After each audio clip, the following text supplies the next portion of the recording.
नमस्कार मित्रों, मैं विवेक त्रिपाठी आपका अपने YouTube channel Pratyush learning centre में बहुत बहुत स्वागत करता हूं।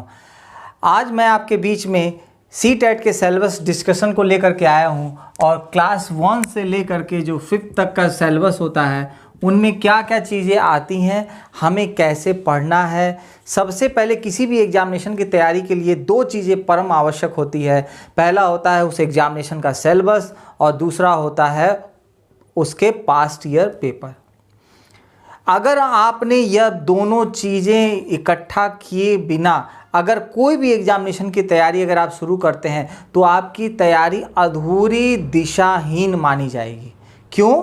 क्योंकि अगर आपके पास सिलेबस रहता है तो आप एकदम सिलेबस के निरीक्षण में, संरक्षण में आप तैयारी करना शुरू करते हैं, तो उससे यह होता है कि आपका कभी भी किसी भी चीज़ में भटकाव नहीं होता है। आपको यह चीज़ कभी दिमाग में नहीं आती कि ये चीज़ इम्पॉर्टेंट है कि नहीं इम्पॉर्टेंट है, मैं क्या पढ़ूं जो इम्पॉर्टेंट है। क्यों? क्योंकि आयोग ने जब सिलेबस को डिफाइन कर दिया है तो इसका मतलब वो इम्पॉर्टेंट है। और पास्ट ईयर पेपर से ये लाभ होता है कि आपको यह पता चल जाता है कि एग्जामिनर का मूड कैसा है, एग्जामिनर किन किन विषयों में ज़्यादा इंटरेस्टेड है, कहाँ से ज़्यादा प्रश्नों का समावेश किया गया है, किन किन तथ्यों का ज़्यादा यहाँ पर क्या किया गया है, उसमें ऐड किए गए हैं। उससे एक आपको क्या होगा, IQ डेवलप होगा। तो पढ़ने का एक नियम, एक आधार जब डेवलप हो जाता है तो आपके समय और मेहनत का जो पैमाना है वो क्या होता है, कम हो जाता है। और कहते हैं ना कि जब आपको मेहनत कम करनी पड़े और कम मेहनत में ज़्यादा आउटपुट मिलने लगे तो उसका दो ही रास्ता है, सिलेबस और पास्ट ईयर पेपर। इसके बाद तीसरे पायदान पे ज़रूरत आती है आपको पढ़ने की। अब आप पढ़ना जब शुरू करेंगे तो सिलेबस के निरीक्षण में जब आप चीज़ों को पढ़ते हैं तो आपको यह पता रहता है कि यह पॉइंट हमारा कंप्लीट हुआ कि नहीं हुआ। अधिकांश केसों में देखा जाता है कि लोग शुरुआत में तो बच्चों को पढ़ाने के लिए कहते हैं कि मैं ये पढ़ा दूंगा, मैं वो पढ़ा दूंगा, लेकिन बाद में चलते चलते जब लास्ट आता है तो चीज़ें आधी अधूरी छूट जाती हैं, फिर किसी तरह घिसे पिटा करके ख़त्म कर दिया जाता है। मैं किसी की बुराई नहीं कर रहा हूँ, लेकिन होता यही है। तो उसमें दोष समय और परिस्थिति का नहीं है, उसमें दोष क्या होता है, चीज़ों के मैनेज करने का। उसमें होता यह है कि जब हम चीज़ों को क्या करते हैं, करना शुरू करते हैं, तो उस समय तो वो चीज़ें हमने बहुत डिटेल में डिस्क्राइब करते हैं और लास्ट में एग्जामिनेशन आते आते चीज़ें क्या हो जाती हैं, कम होनी शुरू हो जाती है। तो आपको वह भी नहीं करना है, समय से तैयारी को शुरू करना है, समय से चीज़ों को उसमें एनालाइज करना है और समय से चीज़ों को क्या करना है, देखना है। तो उसी को देखने के परिप्रेक्ष्य में आज मैं आपको बताऊंगा कि कैसे कैसे आपको शुरुआत करनी है। तो सबसे पहला होता है कि इसका फुल फॉर्म ही क्या होता है। अगर आप कहीं भी तैयारी करने जाएं तो सबसे पहले पूछेगा भाई ये CTET है क्या, बताओ। तो होता है सेंट्रल टीचर एलिजिबिलिटी टेस्ट। ठीक है, ये होता क्या है, ये होता है एक ऐसा एग्ज़ाम है कि जब आप इसको क्वालिफाई करेंगे तभी आप एक अच्छे शिक्षक बनने के क्या होंगे, पात्र माने जाएंगे। ठीक है, परीक्षा जो होती है वर्ष में 2 बार होती है। ठीक है, एक जुलाई में होती है, फिर एक दिसंबर के आसपास होती है। इसके बाद है आयु सीमा जो होती है वो न्यूनतम 18 वर्ष होती है। न्यूनतम कितनी होती है, 18 वर्ष। शैक्षणिक योग्यता होती है इसमें 1 से 5 तक के लिए जो होती है उच्चतर माध्यमिक में 50% अंकों सहित NCTE से मान्यता प्राप्त 2 वर्ष का एलिमेंट्री एजुकेशन का डिप्लोमा या अन्य आहारता। क्योंकि अब इस बार से देखा गया है पिछले 1 सालों से कि अब BEd वालों को भी इसमें एलिजिबल माना जा रहा है। ठीक है, तो ये इसके लिए आपको एलिजिबिलिटी चाहिए। अब इसमें प्रश्न पत्र क्या क्या होते हैं, 1 से लेकर 5 तक के मध्य में 5 तरह के क्या होते हैं, सेक्शंस होते हैं। पहला होता है बाल विकास और शिक्षा शास्त्र। भाषा में आपको एक भाषा का चुनाव करना होगा, भाषा 2 में आपको दूसरी भाषा का चुनाव करना पड़ेगा। इसके बाद आपका है गणित, इसके बाद है आपका पर्यावरण। तो 5 भागों में ये पूरा क्या होता है, बटा होता है। इसका जो स्तर होता है क्लास 8 तक का स्तर होता है, लेकिन जो कठिनाई का स्तर होता है वो इंटर लेवल का होता है। ठीक है ना। अगर कठिनाई का स्तर देखेंगे तो इंटरमीडिएट लेवल तक का होता है, लेकिन जो इसका लेवल होता है वो क्लास 8 तक का होता है। अगर आप देखेंगे तो बेसिक्स बुकों से ज़्यादा प्रश्न आते हैं इन कंपैरिजन ऑफ जो मार्केट में ढेर सारे पब्लिकेशन हाउस की जो बुकें होती हैं उनके मुकाबले एनसीईआरटी को ज़्यादा फॉलो करता है। अब क्या क्या आता है इसमें, पहला आता है बाल विकास एवं शिक्षा शास्त्र। इससे संबंधित 30 प्रश्नों का समावेश किया जाता है, जिसके अंक मिलते हैं आपको 30। अगला है भाषा 1। अब भाषा 1 में अगर आप हिंदी का चुनाव करते हैं तो भाषा 2 में आप इंग्लिश, संस्कृत, उर्दू का चुनाव कर सकते हैं। अगर भाषा 1 में आपने इंग्लिश का चुनाव किया है तो भाषा 2 में फिर आप किसका चुनाव करेंगे, हिंदी का करेंगे। ठीक है ना। इसके विषय में मैं अभी थोड़ी सी चर्चा करूंगा आपसे डिटेल में, क्योंकि यहाँ पर ऐसा होता है कि बहुत से लोग, हर साल ऐसा होता है कि 2 से 4% लोग ऐसे होते हैं जिनका बहुत अच्छा नंबर होता है, लेकिन वो इस छोटी सी गलती के कारण एग्जामिनेशन में क्या हो जाते हैं, फेल हो जाते हैं। उनका रिजल्ट अनवैलिड हो जाता है और वह फेल हो। अगला है भाषा में आपका पहली भाषा में 30 क्वेश्चन, अगर आपने हिंदी लिया है तो हिंदी के 30 और इंग्लिश लिया है तो इंग्लिश के 30, तो 2 भाषाओं के पेपर रहते हैं। तीसरे पर आपका आप देखेंगे, चौथे में तीसरे के बाद आता है गणित। गणित में भी आपके 30 प्रश्नों का क्या किया जाता है, समावेश होता है, और उसके लिए आपको मिलते हैं टोटल कितने मार्क्स, 30। और पर्यावरण अध्ययन में भी 30 प्रश्नों को किया जाता है और उसके लिए भी टोटल अंक दिए जाते हैं आपको 30। तो टोटल 150 प्रश्न होते हैं और उनके लिए अंक दिए जाते हैं 150, और समय इनके लिए रहता है 2.5 घंटे का। ठीक है। तो अगर आप कैलकुलेशन करें तो आपका पर मिनट एक क्वेश्चन के हिसाब से आपको क्या करना है, अचीव करना है। तो अगर आप मनोविज्ञान और भाषा 1 भाषा 2 से अगर आपने स्पीड नहीं बढ़ाई तो गणित तक आते आते आपकी स्पीड क्या हो जाएगी, कम हो जाएगी, और गणित के पेपर में क्वेश्चंस आपके छूटने की संभावना बढ़ जाती है। इसीलिए आपको पहले से स्पीड में लेकर चलना है। भाषा के पेपर को जल्दी अटेम्प्ट करके ख़त्म करना है, इसके बाद मनोविज्ञान और पर्यावरण को समाप्त करना है, और गणित का पेपर के लिए कम से कम आपको आधा घंटा से 40 मिनट तक मिलना चाहिए, 45 मिनट तक। अगर आप ऐसा टाइम सेटल करते हैं तो ये मान के चलिए कि आपका 110 120 अचीव करना बहुत आसान हो जाएगा। ठीक है। तो यह 5 भागों में क्या होता है, सिलेबस डिफाइन होता है। अब हम हर एक भाग को अलग अलग करके पूरा डिस्क्राइब करेंगे कि किस भाग में हमें क्या क्या पढ़ना है, कौन कौन से टॉपिक पढ़ने हैं जो हमारे परीक्षा के दृष्टि से क्या है, ज़्यादा उपयोगी सिद्ध होंगे। ठीक है। तो आपको ध्यान रखना है कि ये सेक्शंस आपके 5 होते हैं, 150 अंक के होते हैं, 2.5 घंटे का आपको समय मिलता है, और आपको इन्हीं 2.5 घंटे के अंदर इन 150 प्रश्नों का उत्तर देना रहता है। और आप देखेंगे कि जो पर्यावरण और मनोविज्ञान के प्रश्न होते हैं वो गद्यात्मक प्रवृत्ति के होते हैं। हो सकता है कि एक पन्ने पे केवल 2 ही प्रश्न आपको मिले, कभी कभी एक पन्ने पे 3 प्रश्न या एक ही प्रश्न मिलता है, क्योंकि उसका जो स्टेटमेंट होता है बहुत लंबा होता है। तो आपको लंबे स्टेटमेंट्स वाले क्वेश्चंस को देख करके घबराना नहीं है, उनके प्रश्नों के उत्तर देना और भी सरल होता है। और यहाँ पर एक टेक्निक और होती है कि जब आप प्रश्नों को सॉल्व करेंगे तो उसमें एक ऑप्शन दिया रहता है कि ए बी सही है, ए बी सी सही है, बी सी सही है, या डी ए सही है। तो आपको ऐसे स्टेटमेंट वाले क्वेश्चनों का उत्तर देने के लिए संपूर्ण कॉन्सेप्ट पे पूरा ध्यान देना चाहिए। कहा जाता है, अगर आप देखेंगे एनालाइज करके, कि स्टेट टेट के मुकाबले जो होता है वो सेंट्रल ये टेस्ट जो होता है वो इजी होता है, लेकिन देखने में ये कठिन होता है। क्यों? क्योंकि ये बहुत भारी भरकम पेपर के साथ पूरा गद्यात्मक, पूरा एकदम डिस्क्रिप्टिव टाइप का पेपर लगता है, जबकि जो स्टेट के टैट के एग्ज़ाम्स होते हैं वो 1 लाइनर होते हैं। लेकिन वन लाइनर में आपको आया नहीं आया बात पता नहीं क्या होगा।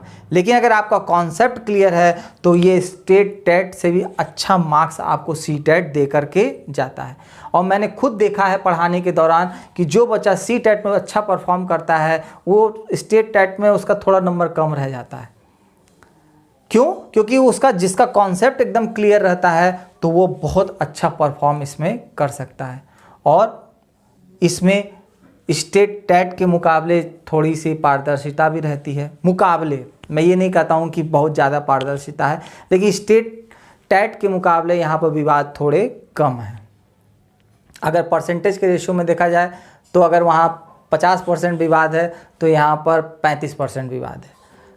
ठीक है, तो हमको इसमें नहीं पढ़ना है, लेकिन ये जो चीज़ें हैं वो बहुत ही इजी होती हैं। तो चलिए अब हम लोग स्टार्ट करते हैं। पहला उठाते हैं हम लोग सेक्शन और बाल विकास एवं शिक्षा शास्त्र, और हम लोग चलते हैं और स्लाइड के माध्यम से देखेंगे कि इस टॉपिक में हमें कितने सेक्शंस को पढ़ना है और कितने कितने नंबर के सेक्शंस को हमको क्या करना है, देखना है। ठीक है, अब दोस्तों हम लोग चलते हैं सिलेबस की तरफ, और सिलेबस में देखेंगे कि कौन कौन से विषय हमको डिटेल में पढ़ने हैं और क्या क्या उनमें हमें पढ़ना है। तो पहला आता है आपका बाल मनोविज्ञान, जिसमें बाल विकास और अध्ययन कला से संबंधित चीज़ों को पूछा जाता है। ठीक है, तो देखते हैं, यहाँ से शुरू करते हैं। पहला है विकास की अवधारणा तथा अधिगम के साथ उसका संबंध, बहुत इम्पोर्टेंट चैप्टर है। दूसरा है बालक के विकास के सिद्धांत। नेक्स्ट है आनुवांशिकता और पर्यावरण का प्रभाव। सामाजिक प्रक्रिया, सामाजिक विषय, विश्व और बालक, ठीक, जिसके अंतर्गत शिक्षक, अभिभावक और मित्रगण, इनको क्या किया जाता है, सम्मिलित किया जाता है। अगले हैं पाइगेट, कोलबर्ग और वाइगोस्की, निर्माण और विवेचित संदर्भ से संबंधित प्रश्नों का समावेश होता है। इसके बाद आता है बाल केंद्रित और प्रगामी शिक्षा की अवधारणा। ठीक, इसके बाद आता है बौद्धिकता के निर्माण का विवेचित संदर्भ। अगला है बहुआयामी बौद्धिकता। ठीक है, आगे बढ़ते हैं हम लोग। अगला है भाषा और चिंतन। फिर समाज निर्माण के रूप में लिंग, लिंग की भूमिका, लिंग पूर्वाग्रह और शैक्षणिक व्यवहार।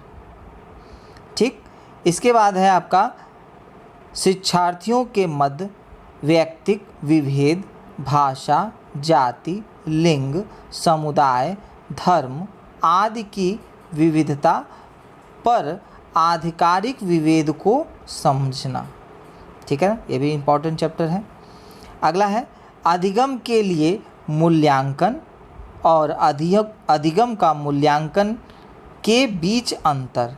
ठीक है ना, विद्यालय आधारित मूल्यांकन, सतत एवं व्यापक मूल्यांकन, संदर्श और व्यवहार, ये है। शिक्षार्थियों की तैयारी के स्तर के मूल्यांकन के लिए, कक्षा में शिक्षण और विवेचित चिंतन के लिए तथा शिक्षार्थियों की उपलब्धि के लिए उपयुक्त प्रश्न तैयार करना। ठीक है ना, ये हमारा था मनोविज्ञान का एक छोटा सा। मनोविज्ञान को कई भागों में डिस्ट्रीब्यूट किया गया है। मनोविज्ञान का भाग जो है 2, जो 5 नंबर का आता है, जो भाग 1 था जिसमें प्राथमिक विद्यालय का बालक, ध्यान रखिएगा, ये आता है आपका 15 नंबर का। 30 नंबर के प्रश्नों में 15 नंबर के प्रश्न आपके यहाँ से आएंगे। अगले पे आप देखेंगे समावेशी शिक्षा की अवधारणा तथा विशेष आवश्यकता वाले बालकों को समझाना, और यहाँ से आएगा आपका 5 नंबर का प्रश्न। कितने नंबर का? 5 नंबर का। देखिए, किसी भी एग्जामिनेशन की जब आप तैयारी करना शुरू करते हैं तो अगर आपको उसका सिलेबस बहुत अच्छे से पता है, सिलेबस को आप लोग एक जगह पन्ने पे ज़रूर नोट कर लें और नोट करके उसको अपने डेस्क टेबल के सामने उसको अपने लगा दें, क्योंकि आपके दिमाग में जब सिलेबस पूरा चलेगा तब आप उन्हीं टॉपिकों को पढ़ने का प्रयास करेंगे जो हमारे एग्जामिनेशन के परिप्रेक्ष्य से उपयोगी हैं, जिसे हमारे सीबीएसई ने सिलेबस में क्या किया है, मेंशन किया है।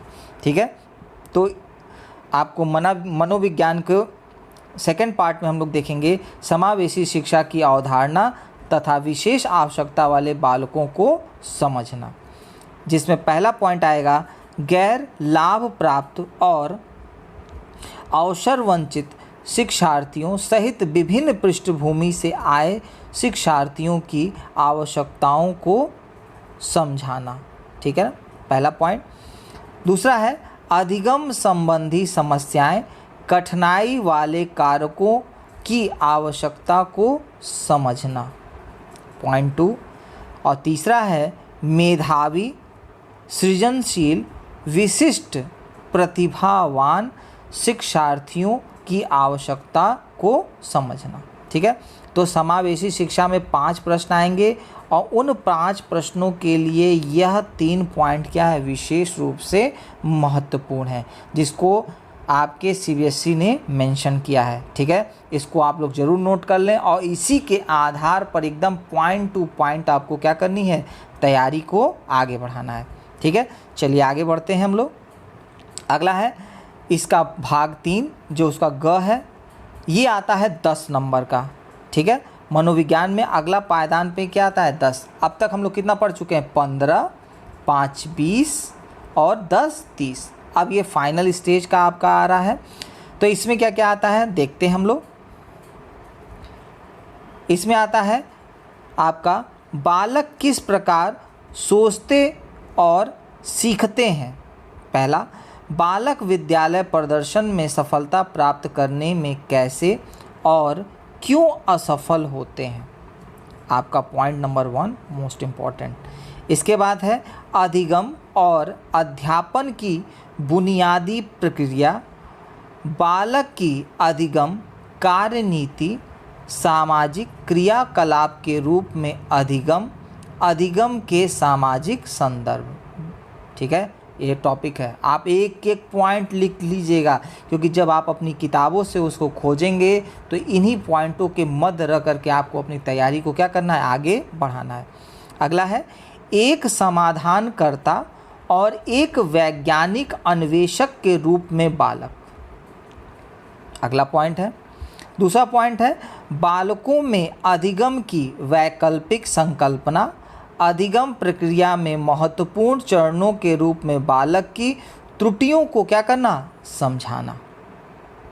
ठीक, अगला है बोध और संवेदनाएं, प्रेरणा और अधिगम, और अगला है अधिगम में योगदान देने वाले कारक, जिसमें निजी एवं पर्यावरणीय कारकों को सम्मिलित किया गया है। ठीक है, आगे बढ़ते हैं। ये रहा आपका सारा इम्पॉर्टेंट मनोविज्ञान का सिलेबस। मनोविज्ञान के अंतर्गत आपके कितने नंबर के प्रश्न आएंगे, आपके 30 मार्क्स के प्रश्न आएंगे, जिसमें 15, 5 और 10 के डिस्ट्रीब्यूशन में ये पूरा 30 नंबर क्या हुआ है, बटा हुआ है। आपको तैयारी भी इसी परिप्रेक्ष्य में करनी है, पहले 15 नंबर वाले, फिर 10 नंबर वाले, फिर 5 नंबर वाले। सभी क्वेश्चंस के जितने भी टॉपिक्स दिए हुए हैं उनको एक पन्ने पे नोट डाउन कर लेना है। इसके बाद अपनी तैयारी को करना क्या करना है, शुरू करना है। ठीक है, अगला हम लोग देखते हैं। अगला है आपका भाषा का पेपर। भाषा के पेपर के साथ मैं आपको एक चीज़ बता देना चाहता हूँ प्रारंभ में ही, कि जो भाषा होती है, भाषा में भाषा 1 और भाषा 2 होती है। अगर आपने भाषा 1 में हिंदी का चुनाव किया तो भाषा 2 में आप इंग्लिश, संस्कृत, उर्दू कुछ भी चुनाव कर सकते हैं। ठीक है, लेकिन अगर आपने भाषा 1 में इंग्लिश का चुनाव किया तो आप भाषा 2 में फिर हिंदी को अगर चुनते हैं तो हिंदी की भाषा 2 को चुनेंगे, कभी भी भाषा 1 का चुनाव नहीं करेंगे। ठीक है, क्योंकि उससे क्या होता है कि आपका पेपर जो होता है कैंसिल होने के चांसेस बन जाते हैं। ठीक है, चलिए अभी हम उस पर डिटेल में क्या करेंगे, इस पर डिस्कस करेंगे। पहले हम लोग सिलेबस देख लेते हैं। तो भाषा में क्या होता है, हिंदी भाषा से संबंधित आता है, तो हिंदी भाषा को भी 2 भागों में बांटा गया है। पहला होता है गद्यांश पद्यांश के मध्य, और अगला होता है 15 जो आपका पेडागॉजी सेक्शन होता है उसके मध्य। ठीक है ना, पेडागॉजी सेक्शन में क्या होता है कि आपका शिक्षण शास्त्र से संबंधित जो चीज़ें होती हैं उसका परिवेक्ष व्याकरण के अनुरूप होना चाहिए। व्याकरण के आधार पर शिक्षण की प्रक्रिया को कैसे आगे बढ़ाया जाता है और उसके क्या क्या आगे क्या निहितार्थ हो सकते हैं, उसके क्या क्या फ़ायदे हो सकते हैं, और एक शिक्षक के लिए भाषा पर पकड़ होना कितना आवश्यक है, उसी संदर्भ में विभिन्न चीज़ों को हम क्या करेंगे यहाँ पर पढ़ेंगे। तो चलिए देखते हैं क्या क्या है। पहला है अपठित अनुच्छेद को पढ़ना। 2 अनुच्छेद, 1 गद्य नाटक, 1 कविता जिसमें, ठीक है ना, बोधगम्यता, निष्कर्ष, व्याकरण, देखिए इसी के माध्यम से आपसे व्याकरण भी पूछा जाएगा, मौखिक योग्यता से संबंधित प्रश्न जिसमें गद्य अनुच्छेद, साहित्य, वैज्ञानिक, वर्णनात्मक तथा तर्कमूलक हो सकता है। तो मतलब टॉपिक भी आपको आयोग ने पहले से बता दिया है कि भाई पहला टॉपिक हमारा क्या होगा, साहित्यिक, वैज्ञानिक, वर्णनात्मक और तर्कमूलक। मतलब इतने ढेर सारे टॉपिक्स भी आपके क्या हो सकते हैं, इसमें सम्मिलित हो सकते हैं। ठीक है, तो इन चीज़ों को आपको क्या करना है, ध्यान में रखना है। अब चलते हैं सिलेबस की तरफ। तो ये आपका टोटल 15 मार्क्स का आएगा, और जो 15 मार्क्स का पेडागॉजी सेक्शन आएगा हिंदी में, वो आपका आएगा अधिगम और अर्जन, भाषा अध्यापन के सिद्धांत, सुनने और बोलने की भूमिका, भाषा का कार्य तथा बालक इसे किस प्रकार एक उपकरण के रूप में प्रयोग करते हैं। बहुत इंपॉर्टेंट टॉपिक है। अगला है मौखिक और लिखित रूप से विचारों के संप्रेषण के लिए किस भाषा के अधिगम में व्याकरण की भूमिका पर निर्णायक संदर्भ। ठीक है, इस पे एक विभिन्न कक्ष की चुनौतियाँ, इस तरह भी लिखा मिलता है आपको, भाषा की कठिनाइयाँ, त्रुटियाँ और विकार। अगला है आपका भाषा कौशल, फिर भाषा बोधगम्यता, प्रवीणता का मूल्यांकन जिसमें बोलना, सुनना, पढ़ना, लिखना, जो आपके चारों आते हैं। अगला है अध्यापन में अधिगम सामग्री, ये सबसे इम्पॉर्टेंट होती है क्योंकि सामग्री नहीं होगी तो आप पढ़ाएंगे कैसे, जिसमें आपकी पाठ्य पुस्तक, मल्टीमीडिया सामग्री, कक्षा का बहुआयामी संसाधन के रूप में प्रयोग, और अंतिम जो आपका चैप्टर होता है वो होता है उपचारात्मक शिक्षण। ठीक है, और ये इतना इम्पॉर्टेंट होता है दोस्तों, और इतना सरल होता है कि अगर थोड़ी सी मेहनत कर दी तो यहाँ पर 15 के 15 मार्क्स आपके आने 100% तय रहते हैं। यहाँ से एक भी नंबर आपका कटता नहीं है। तो हिंदी का आपका 30 में 30 नंबर क्या है, फिक्स है। बस आपको इसी सीक्वेंस में पेडागॉजी प्लस गद्यांश पद्यांश, और जो गद्यांश और पद्यांश होते हैं, व्याकरण के क्वेश्चन उन्हीं गद्यांश और पद्यांश के माध्यम से क्या किए जाते हैं, पूछे जाते हैं। ठीक है, चलिए आगे बढ़ते हैं। अब भाषा 2, क्योंकि भाषा 1 भाषा 2 होती है तो दोनों का सिलेबस क्या होता है, सेम ही होता है। अब आता है आपका नेक्स्ट गणित। ठीक है ना, गणित में आपको क्या क्या पढ़ना है, पहला पढ़ना है आपको ज्यामिति, और इन सब का जो स्तर होता है वो कठिनाई का स्तर जो होता है इंटरमीडिएट लेवल का होता है। ध्यान से सुनिएगा, कठिनाई का स्तर जो होता है इंटरमीडिएट होता है, लेवल क्लास 8 तक का होता है। ठीक है, इसके बाद है आकार और स्थानिक मान, हमारे चारों ओर विद्यमान ठोस पदार्थ, संख्याएं, जोड़ना और घटाना, गुणा करना, विभाजन, मापन, भार, समय, परिमाण, आंकड़ा प्रबंधन। इसके बाद है आपका पैटर्न, राशियाँ। ठीक है, इतने टॉपिक्स आपके मैथ में है। आप ध्यान रखिएगा, जिस तरह हिंदी के सेक्शंस में 15 क्वेश्चन पेडागॉजी का होता है, उसी तरह मैथ में भी 15 क्वेश्चन आपके गणित के और 15 क्वेश्चन आपके गणित शिक्षण से संबंधित होते हैं, जिसमें देखा जाता है कि अध्यापन कला से संबंधित महत्वपूर्ण मुद्दों को क्या किया जाता है, समावेशित किया जाता है। तो ये क्या होता है, पेडागॉजी सेक्शन होता है मैथ का भी। अब मैथ के पेडागोजी सेक्शन में क्या क्या आता है देख लीजिए ध्यान से। गणितीय तार्किक चिंतन की प्रकृति, बालक के चिंतन और तर्कशील पैटर्नों तथा अर्थ निकालने, अधिगम की कार्यनीतियों को समझाना, पाठ्य चर्चा में गणित का स्थान क्या है उसको देखना, गणित की भाषा से संबंधित प्रश्न, सामुदायिक गणित से संबंधित प्रश्न, औपचारिक और अनौपचारिक पद्धतियों के माध्यम से मूल्यांकन, शिक्षण की समस्याएं, त्रुटि विश्लेषण तथा अधिगम अध्यापन के प्रासंगिक पहलू। और अगला जिस तरह वहाँ उपचारात्मक है उसी तरह यहाँ पे निदानात्मक, निदानी या उपचारात्मक शिक्षण का चीज़ें पूछी जाती है। ये कठिन नहीं होता है, ये एक तरह से 2-3 स्टेटमेंट होते हैं और उन्हीं स्टेटमेंट्स के माध्यम से हमें चीज़ों क्या करनी होती है, क्लियर करनी होती है। मान लेते हैं जैसे बोलता है कि एक घर में एक पिता है, एक पुत्र है, एक माता है, माता की उम्र पुत्र की उम्र से क्या है 4 गुनी ज़्यादा है। ठीक इस तरह का एक स्टेटमेंट बना दिया। दूसरा स्टेटमेंट में कह देगा पिता की उम्र माता की उम्र से 3 साल क्या है अधिक है। और फिर एक और स्टेटमेंट बना कहेगा कि इनमें से कौन सा ऐसा संदर्भ है, कौन सा ऐसा स्टेटमेंट है जो इस उत्तर को प्राप्त करने के लिए सही है। ए बी सही है, ए बी सी तीनों चाहिए या कोई नहीं चाहिए। इस तरह के प्रश्नों का समावेश किया जाता है। होता यह गणित का ही पूरा प्रारूप है, लेकिन यहाँ पर शैक्षणिक योग्यता आपकी क्या की जाती है, देखी जाती है। ठीक है, आगे बढ़ते हैं। अब अगला नंबर आता है पर्यावरण का आपका। ठीक है, पर्यावरण में सबसे पहला होता है परिवार और मित्र, सबसे इम्पोर्टेंट, जिसमें आपको संबंधों के बारे में बताया जाता है, कार्य और खेल, पशुओं से संबंधित प्रश्न और पौधों से संबंधित प्रश्न। इसके बाद आता है आपका भोजन, आश्रय, पानी, भ्रमण, वे चीज़ें जो हम बनाते हैं और करते हैं।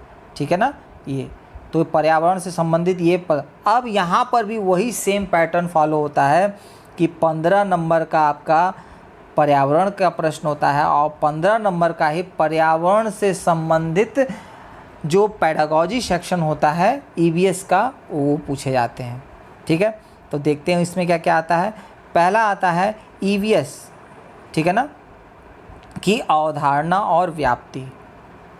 इसके बाद है इसका महत्व और एकीकृत ईवीएस, पर्यावरणीय अध्ययन और पर्यावरणीय शिक्षा, अधिगम के सिद्धांत, ठीक है, जितने भी सिद्धांत होते हैं, विज्ञान और सामाजिक विज्ञान की व्याप्ति और संबंध, अवधारणा प्रस्तुत करने के दृष्टिकोण, क्रियाकलाप, प्रयोग, व्यवहारिक कार्य, चर्चा। ठीक है, फिर है सीसीई जो आपसे संबंधित है, शिक्षण सामग्री, उपकरण और समस्याएं। तो ध्यान रखिएगा, जिस तरह सब में मैथ्स में 15 पेडागोजी, पर्यावरण में 15 पेडागोजी सेक्शन और हिंदी में 15 पेडागोजी सेक्शन है, उसी तरह पर्यावरण में भी आपका 15 क्वेश्चन पर्यावरण से संबंधित रहेंगे और बाकी 15 प्रश्न आपके पर्यावरण शिक्षण से संबंधित होंगे, जिसमें आपका पेडागोजी सेक्शन आता है। इसके बाद भाषा में आपको चुनाव करना रहता है कि आप संस्कृत लेते हैं कि इंग्लिश लेते हैं कि उर्दू लेते हैं। ठीक है ना, तो अधिकांश केसों में देखा गया है कि लोग इंग्लिश का चुनाव करते हैं या तो संस्कृत का चुनाव करते हैं। तो संस्कृत के बारे में हम लोग डिटेल में डिस्कस करेंगे। इंग्लिश में आपको क्या क्या पूछा जाता है देख लीजिए। अनसीन पैसेज, जिस तरह पैराग्राफ होता है उसी तरह यहाँ भी पैराग्राफ पूछा जाता है, और पोएम्स।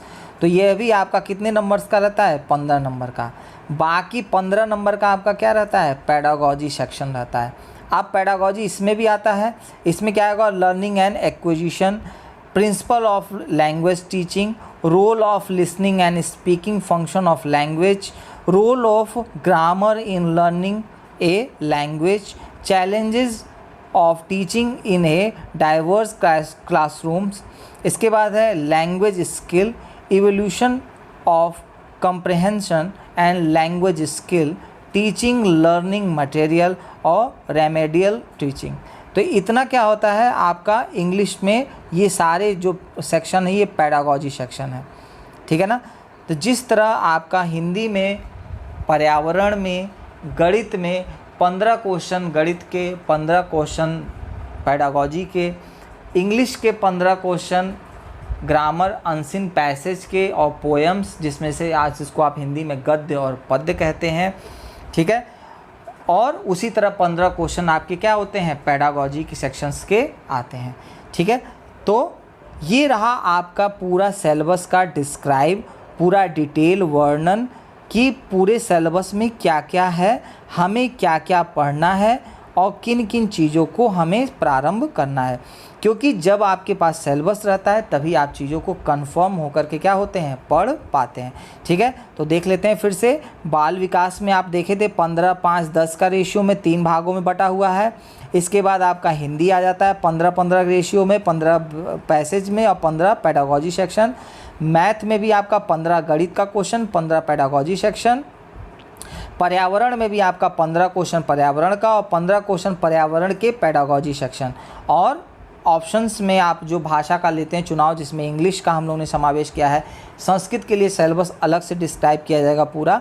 इंग्लिश में आपको अनसीन पैसेज, पोएम और बाकी जो नॉट आपके टाइप के जो टाइटल्स हैं, ये क्या होगा, पेडागॉजी सेक्शंस के अंतर्गत हैं, जिसमें सेक्शन जो आपकी विधियाँ होती हैं, कैसे पढ़ाया जाता है, किन किन चीज़ों का अनुभव किया जाता है, कहाँ कहाँ उसका उपचार किया जाता है और क्लास में आने वाली समस्याएं, बालकों को कैसे क्लासरूम में क्या किया जाता है, एक साथ सभी बच्चों को मैनेज किया जाता है। ये तमाम तरह के जो तथ्य होते हैं, इन सभी चीज़ों को क्या होंगे यहाँ पर अध्ययन किया जाता है, ठीक है। तो ये आपकी पूरी स्लाइड रही। और चलिए अब हम लोग वापस ब्लैक बोर्ड की तरफ लौटते हैं और देखते हैं कि आगे हमें और क्या क्या चीज़ें ध्यान में रखनी है। जैसा कि आप लोगों ने देखा स्लाइड के माध्यम से कि एक एक टॉपिक के बारे में पूरा एक्सप्लेन किया गया है, उसको पूरा उसमें डिटेल में डाला गया है कि कैसे कैसे आपको कौन कौन से टॉपिक्स को पढ़ना है, ठीक है।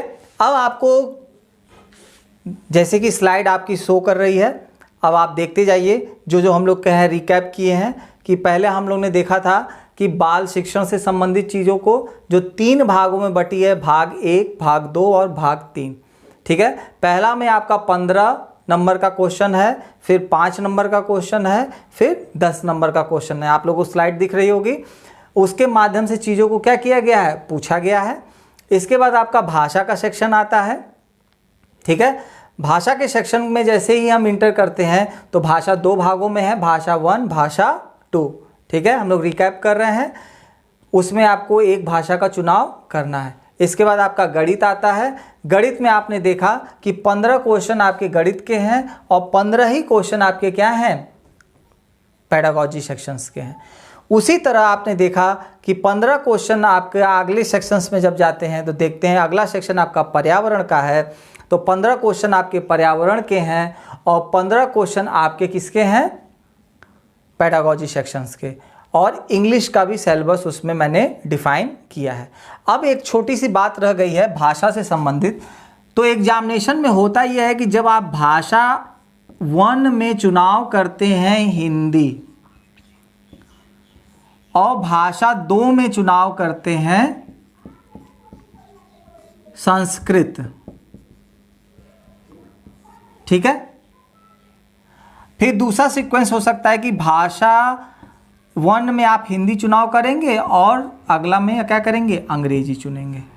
तो ऐसे ही प्रश्नों को आप लोग का वहाँ पे क्या करते हैं, अटेम्प्ट करते। लेकिन एक चीज़ आपको ध्यान रखनी है कि जब मान लेते हैं कि मैंने भाषा 1 में हिंदी का अगर चुनाव कर लिया तो जब पेपर मुझे मिलेगा तो उसमें भाषा जो 2 का प्रश्न होगा तो मैं वहाँ पर भाषा इंग्लिश के भाषा 1 के और भाषा 2 के 2 प्रश्न पत्र होते हैं उसमें। तो जब आप भाषा 1 में हिंदी का चुनाव कर लेते हैं तब आपको अंग्रेजी भाषा के भाषा 2 का चुनाव करना है, ध्यान रखिएगा, ठीक है। और यदि अगर भाषा 1 में आप अंग्रेजी का चुनाव कर लेते हैं तो भाषा 2 में हिंदी, और तो हिंदी का भी जो होता है वो 2 भागों में होती है, एक होती है भाषा 1 और दूसरी होती है भाषा 2। तो आपको फिर दूसरे कंडीशन में भाषा 2 का चुनाव करना है। ठीक है, पेपर को सॉल्व करते ये नहीं कि पता चला कि भाषा 1 में आप हिंदी ले लिए और फिर भाषा 1 ही आप इंग्लिश ले लिए, गलत। भाषा 1 में अगर हिंदी ले लिया तो भाषा 2 में आपको इंग्लिश का 2 लेना है।